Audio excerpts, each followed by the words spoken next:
How to delete all Google search history. Hello everyone, I am Bishaka and welcome to our channel. I will take you through the step-by-step process on how to delete all Google search history. Now let's get right into the tutorial. If you want to delete all Google search history, then go ahead and open your preferred browser and in the search bar, search for myactivity.google.com. In the interface that you will be led to, go ahead and tap on the three lines on the top left of your screen and further tap on the Delete Activity by option.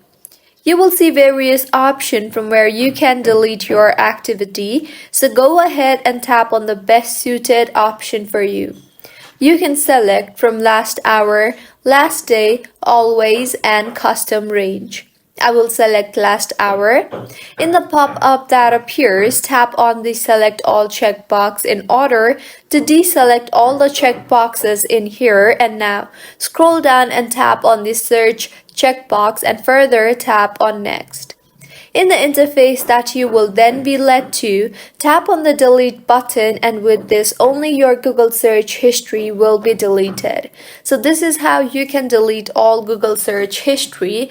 If you find this tutorial helpful, please make sure to like the video and do subscribe to our channel for more contents like this. Thank you for staying with us until the end.